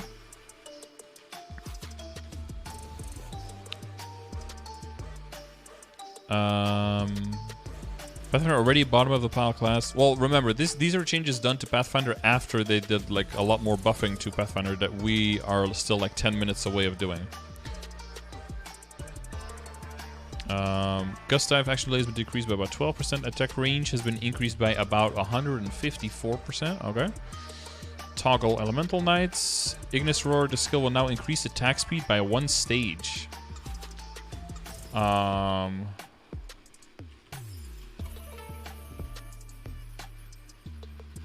Speaking of attack speed, what up, Seth? Mercedes. Wow, that will free up their inner ability on Mercedes. That is interesting. Legendary Spear skill has been improved at the same attack range when used on the ground as in the air. The attack range when used on the ground has been increased by about 24%. So also when in the air, I guess. Attack range when used in the air has been increased by about 15%. Oh, okay, never mind. You're just explaining what that means. Advanced Strike Dual Shot. The arrows will now pierce through enemies. The attack range has been increased by about 38%. Features with 4 locations. Okay, sure. Wrath of Enlil attack range has been increased by about 47%, and the hit timing has been improved to match the effect. Thank God. Okay. That's a lot of range changes. Okay. Cooldown on Elvish Blessing has been removed. Dude, this was really weird when I was doing the Mercedes for Project CRA. I was like, why does this shit have a cooldown? Skill collaboration for pet auto buff. The final damage boost has been increased from 5% to 10%. Oh. Nice, nice. Okay. That's a lot of Mercedes stuff. Okay. So that's the, hang on, that's the Explorer, Cygnus, and Heroes, right? Yeah, okay. So then we have Phantom and Shade. Okay. Phantom needed improvements in hunting, so we added normal monster damage to Noir Carte, or Carte Noire, as you would say it. So this is because this is basically like saying card black, which is weird. You'd say black card, right? And change Stolen Showdown Challenge to create Dark Shurikens. Ooh! Those improves so that they can steal Turning Kick and Hook Bomber from the Buccaneers.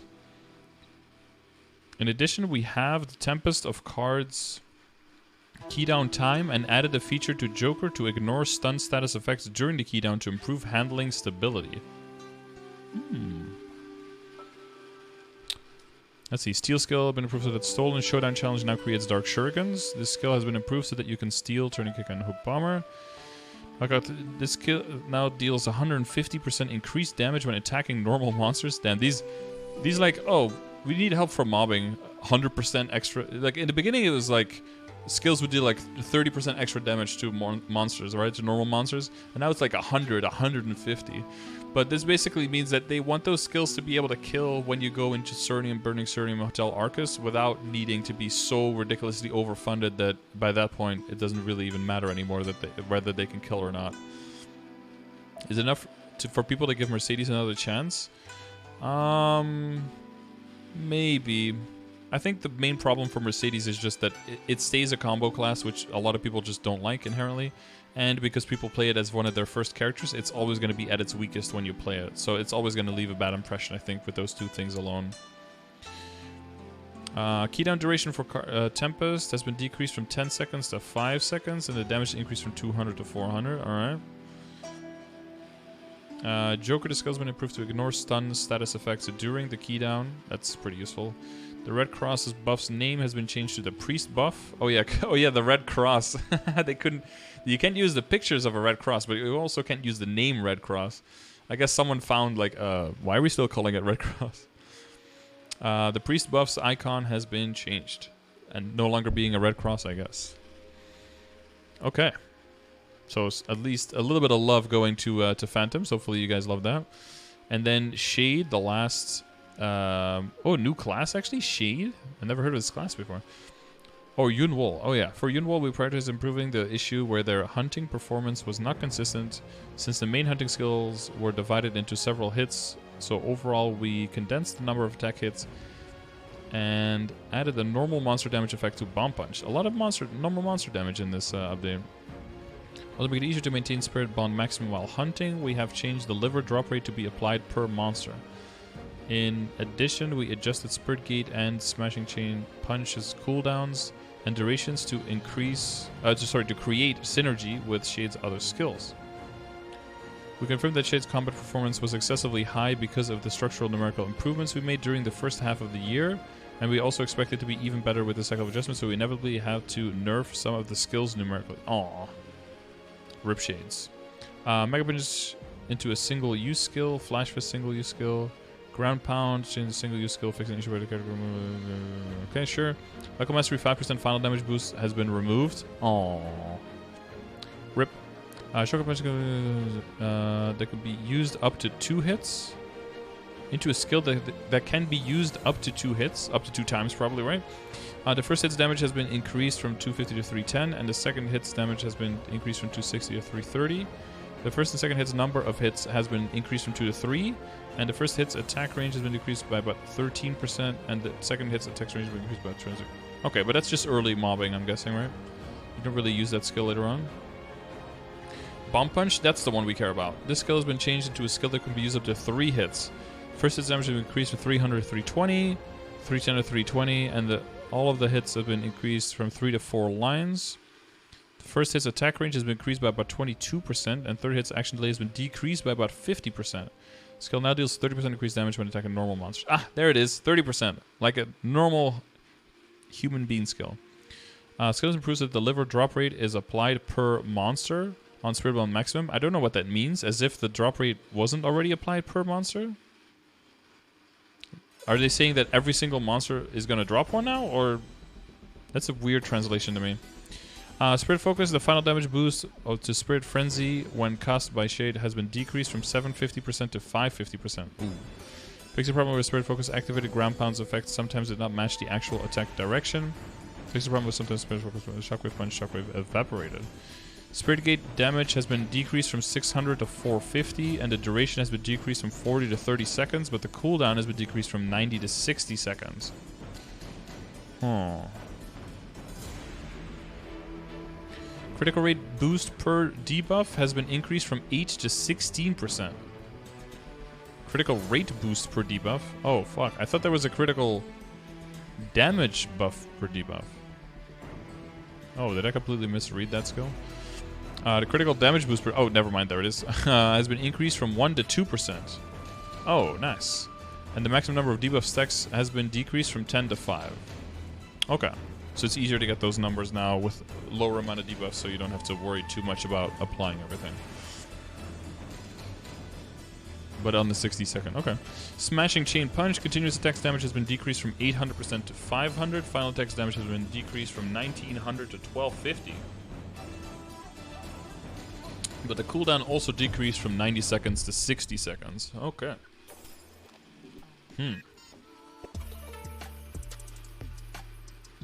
They want us to be spamming all our 5th job skills, dude. I can see it now.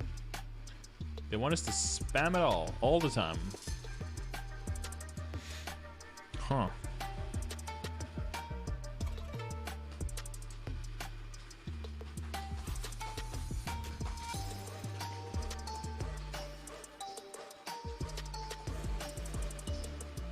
Huge nerf? Yeah, I would have to see the numbers, but they were saying that Shade was overperforming compared to what they wanted. So that is why they are readjusting the numbers downward. We'll see if this is not an over nerf and everything, of course. Maybe they'll dial back some of the changes in the actual live version. But yeah, it seems like that's what they wanted to do. Okay, that's the dude, this patch is way fucking longer than I thought it was. So that's the Explorers, the Cygnus, and the heroes so far. So after that we have now we have all of the resistance. Then we have a Kaiser with a new skill, which looks very similar to old skill. And we have our Nova, probably Flora. Oh, a Zero. Yeah, that's Kinesis. Bunch of new stuff. Some hyper skill changes by the looks of it. Oh, here are the Flora. and then our anima, and then all of that stuff. So a lot more stuff to come, but it's already past 1 a.m. here, and this is too much to do in one sitting. I thought it wasn't going to be not quite as long. So I'll get to the second part tomorrow, so make sure you tune in tomorrow for that. And explorers get good buffs. Yes. There you go. Again, this is Tespia, so whether they in Tespia are getting good or bad stuff, don't put too much stock into it. Just look at the general direction that they're trying to take things and try to interpret it as such. Don't look too much at like the exact percentages and the exact changes just yet until it actually goes live into the game, you know? Don't be that person who's already like crying about my class is dead when there are changes 6 months away in a server, in the test server there that haven't even gone through there. Don't try to not be that person, you know, ever. Double dipping? I have to double dip. This is going to be long as fuck already. Okay.